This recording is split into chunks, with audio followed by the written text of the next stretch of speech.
Hi, my name's Andy Parkin, Managing Director of the multi-award-winning Speed Screed.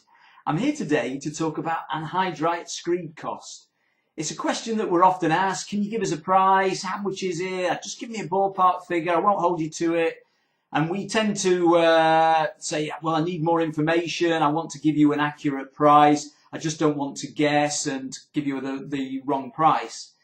So, but I also understand how you've got a need just to know how much that price is. Now, one of the things that you need to know, or that we need to know for price, is about where the location of the plant is and the project. So, throughout the UK, the price of the screed does vary depending which region it's in. So there are some regional differences for price. It may be, relating to the cost of getting the binder there into the plant, where the aggregates coming from. They may not be naturally, the aggregates may not be naturally produced locally, so they may have to be rolled in. So there are various factors, production costs that go into that. The other factor you've also got to look at is in relation to the ready-mix plant, whereabouts is the job? Is it one radial away? So that means the haulage cost of the screed is going to be lower. Is it 25 radials away? So that's a lot longer distance, so greater cost. The truck's going to be away for longer from the plant. So there's an associated cost with that. So that's one of the things that you've got to look at. So that can make a massive difference in the cost of the materials. Now that's really on the cost of the supply of it.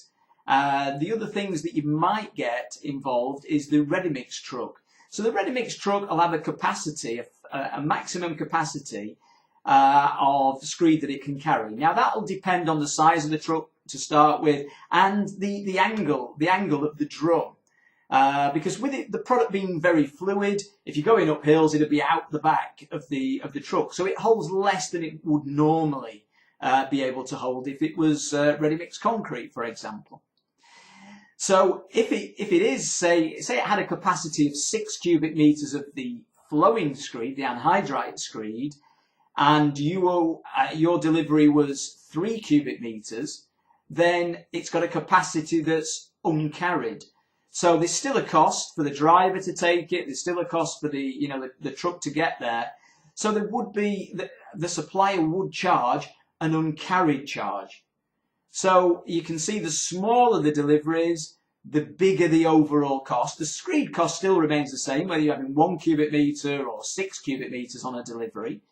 But it's the other factors that go into it, like the uncarried side of things.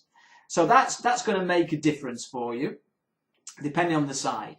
So with the flowing screed, the capacity to actually lay the screed is by far greater. So you can actually get anything from 1,500 to 2,000 square meters laid per day. So this massive productivity with the product. So if you're looking at laying those kind of volumes, obviously there's a certain fixed cost for getting to site, getting the pump there, getting the labour there. And of course, if it's divided into a much bigger number, then it's going to give you a lower rate per cubic meter. So if you're looking at it, the highest daily rate of supply would provide the lowest rate. So 2,000 square meters is going to give you the lowest rate. If it was at the other end and it was, say, 100 square meters, then that's going to give you a higher price than if it was 2,000 square meters. So that's one thing to think about. The other thing would be the thickness of the screed, so the depth of the screed. If you're typically looking, say, at a 50 mil screed, which seems to be about the norm for this particular product, if you went for a 75 mil of the anhydrite screed, then of course that's 50% more material that's going into that floor. So of course the costs are going to be greater. So based on a 50 mil average, that's what we're going to work the prices on, and we're going to give you a bit of a ballpark idea. So at the larger open rates, you're looking at a rate of around £10 per cubic metre for a 50 mil depth of screed. If you go into the other end and said 100 square metres, then you'd be looking in the region of around £16 a square metre. Of course, if it's going to go deeper at 75 mil, that's going to increase it, so that could be 20. If you're going to go at 50 square metres, again, that's going to increase the price per square metre. So I think that should just give you the ballpark, enable you to plan and to see whether you think the anhydrite screed is for you. I hope this has been helpful.